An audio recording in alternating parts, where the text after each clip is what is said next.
my next guest is no stranger to Doctor Who, having worked on over a dozen stories with three Doctors.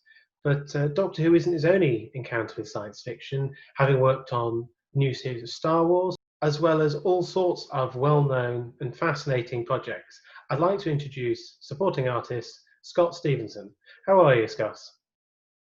Hello, everyone. Yeah, good. Thank you very much, Alex. All good. You coping okay in these rather odd times? Just about, yeah. It's a bit of a strange one. Obviously, no filming work at the moment.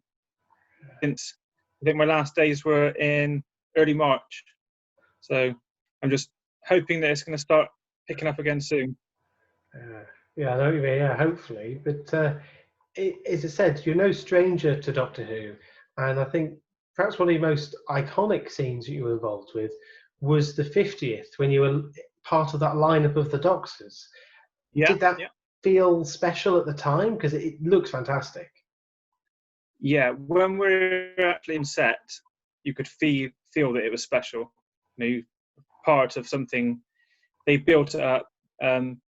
David Tennant was probably the most excited person on the set, and he was taking photos of all of us. He was literally bouncing up and down because he was just so excited.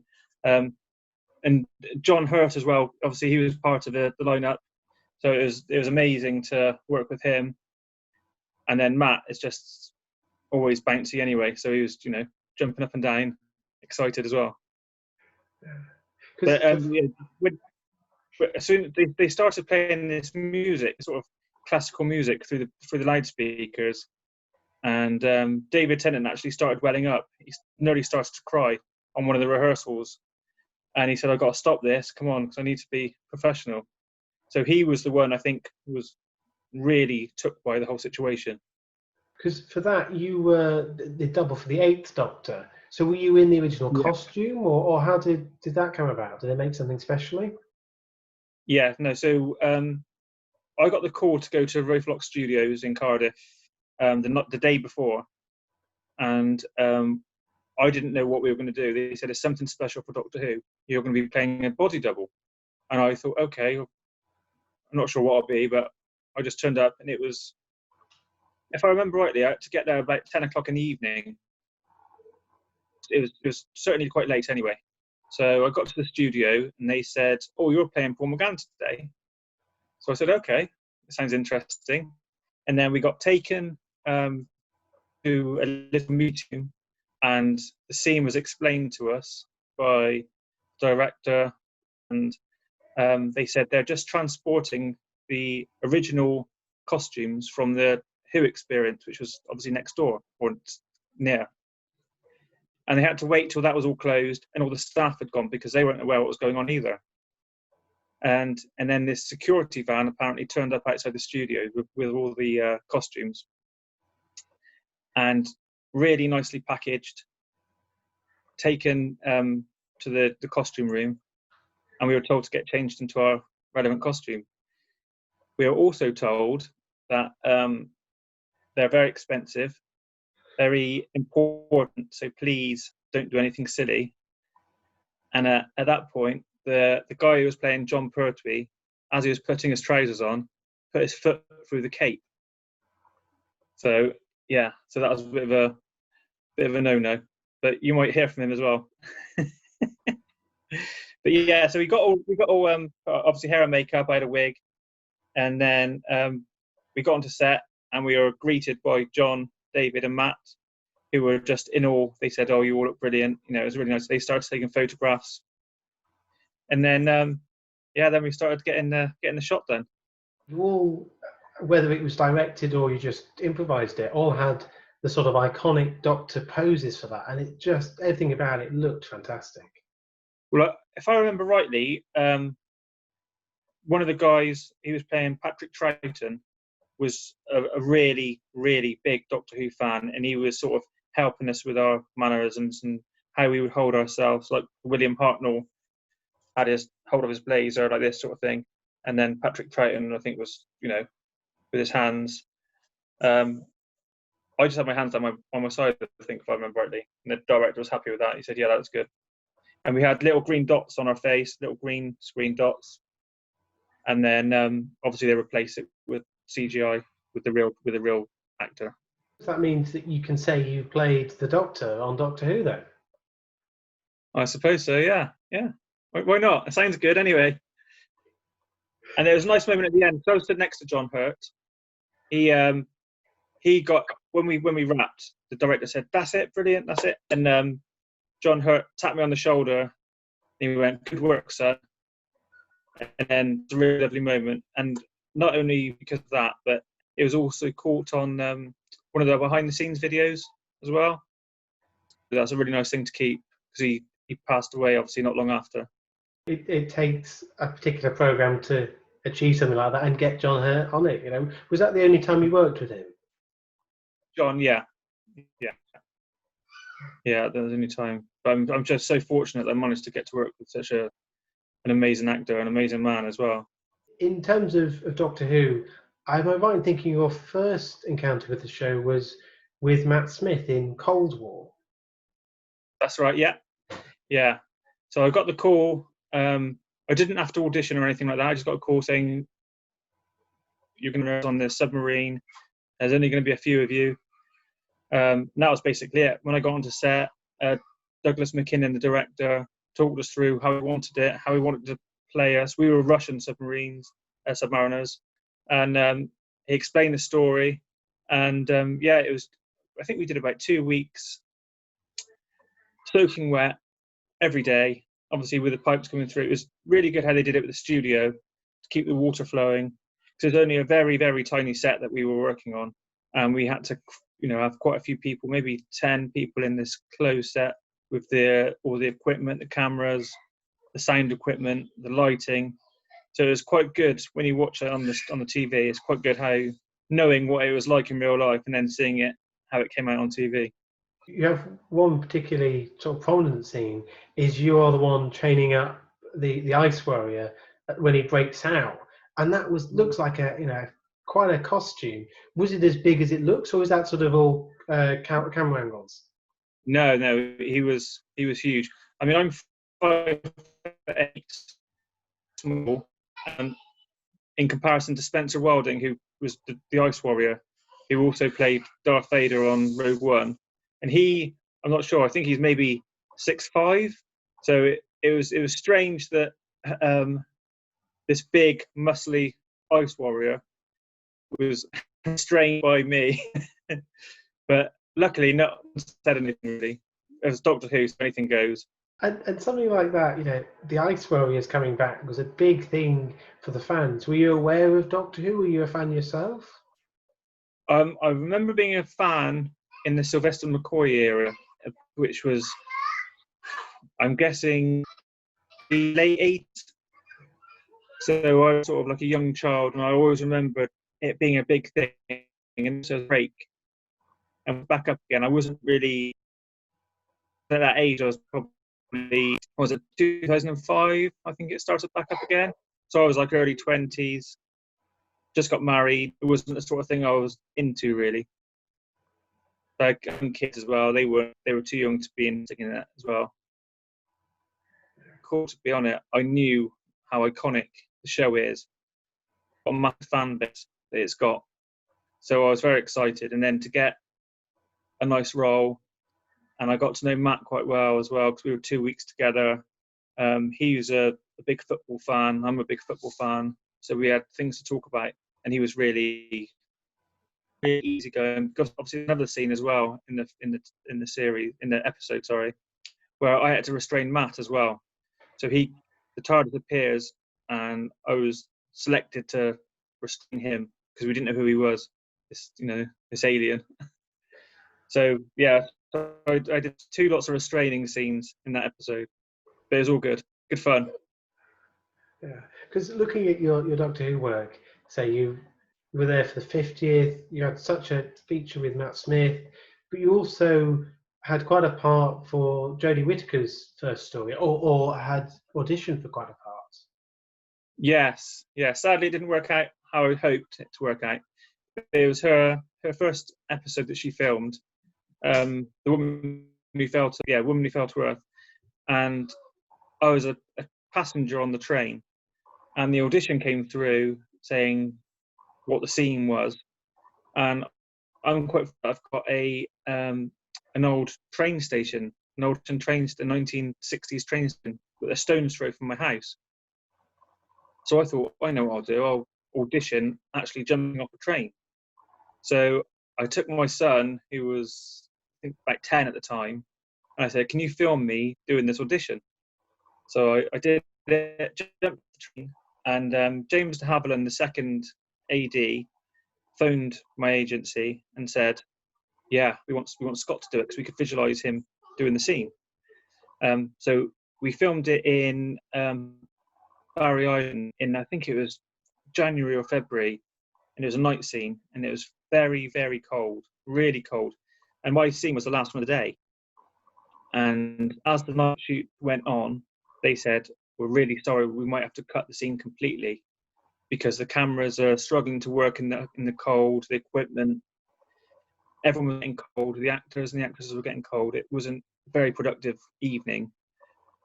And then they said, we'll try and fit it in. And what the scene involved me was jumping from a train that wasn't moving onto a crash mat, and then a couple of different camera angles, and giving some dialogue and then that was it. I thought, yeah, looking forward to that.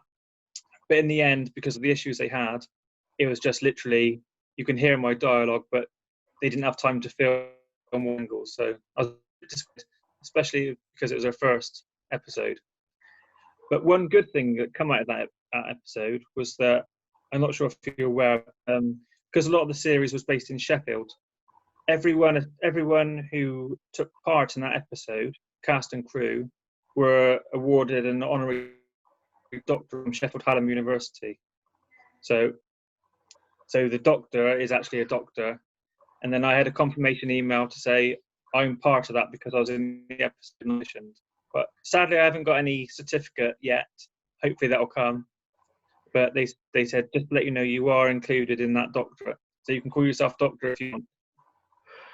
Oh wow! I mean, that must be, a once in a lifetime that a job gets you a doctorate. You never thought that at the time, I'm sure. No, definitely not. So yeah, it doesn't seem real yet because I haven't got the certificate. Once that's through, I'll be happy. Yeah. Well, I'm sure that'll be going pride of place on your wall at some point, your doctorate degree. Yeah, definitely.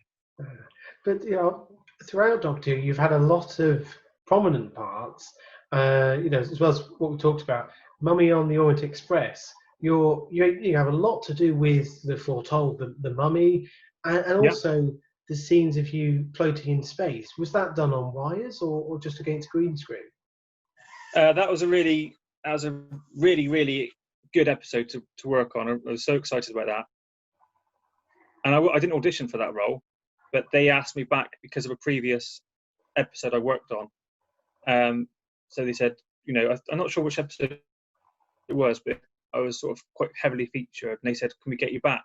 So I had the call, came in, did my bit, and they said, there's no scripted dialogue, but can you improvise it? Just every time you can't see the mummy attacking your friend, just improvise what you would say. And I did it a couple of times, and they said, perfect, we like it, keep on going. And then they called me back. They said, now what we want you to do is you're going to be floating in space. Okay, so they covered me in this pearlescent gel to make me look frozen. And it took over an hour, and it was free. It was actually freezing cold. The stuff was kept in the fridge, and then they had to work out how they were going to have me hanging upside down. So what they did in the end, they had me stand on like a lazy Susan sort of thing, a spinning circle of wood, standing upright against a green screen. And how that worked was they wanted my eyes open because I was frozen. But if you ever try and spin yourself round without looking at a fixed point, without your eyes moving round. So I did that a couple of times, and they couldn't get it without my eyes moving. And Ian and the director stood on the circle and spun themselves around and said, you can't do it. I don't know what we're going to do. Then I came to know that if I could hold my hands up like this, that gave me something to focus on. my thumb, and then as I spun round, my eyes wouldn't move. So I did that, and they were really happy with it. And then obviously they flipped the CGI and across the window.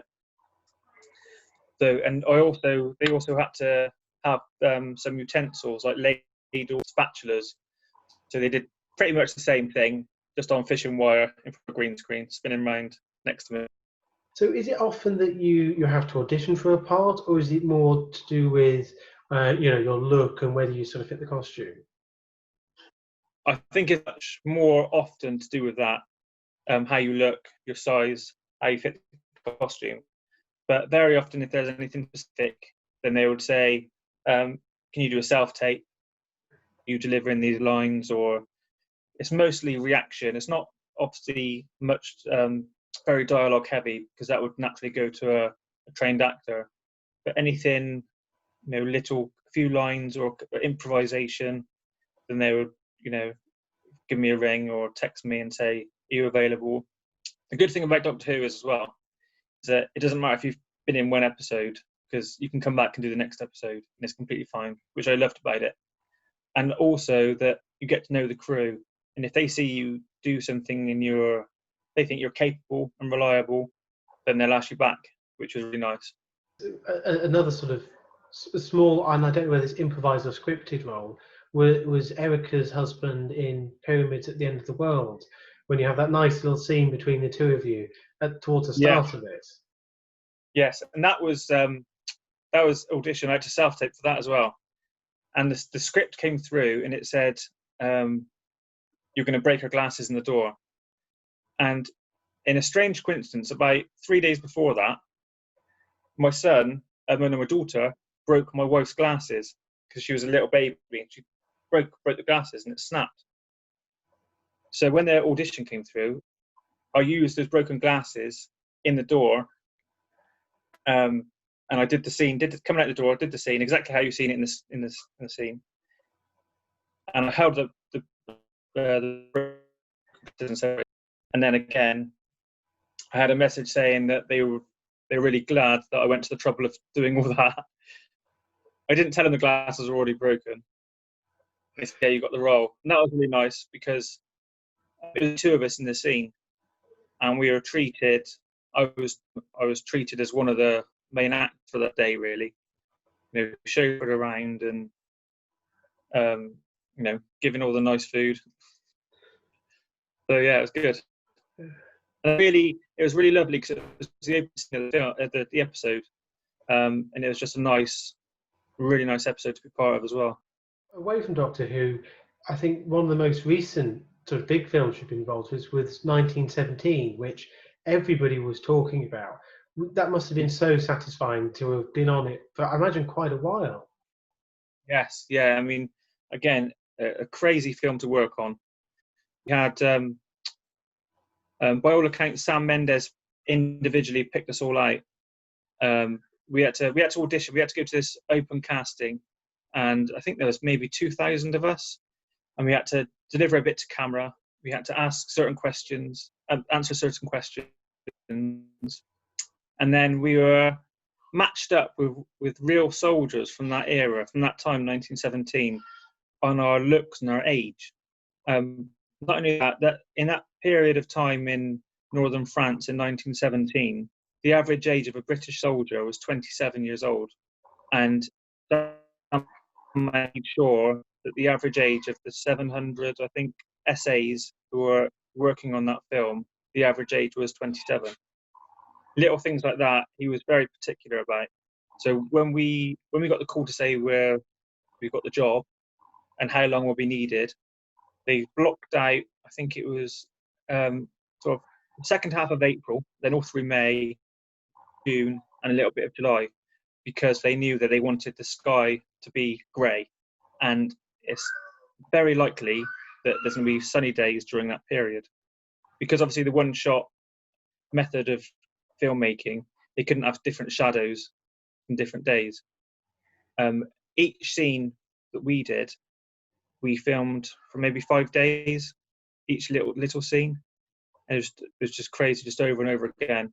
But I mean, we would start at maybe 5 a.m., sometimes finish at 9 p.m., and very often not do anything at all. Get our costume on, sit out in the field, in the trenches, and then the conditions just weren't right. So we just had to come back the next day and the next day. Well, I think on the note of such epic and method filmmaking, I think there's a lot for viewers to go back and try and watch you in. And all I'd like to say now is thank you very much for your time, Scott, and hopefully there'll be many more roles for us to keep an eye out for you in. Thank you.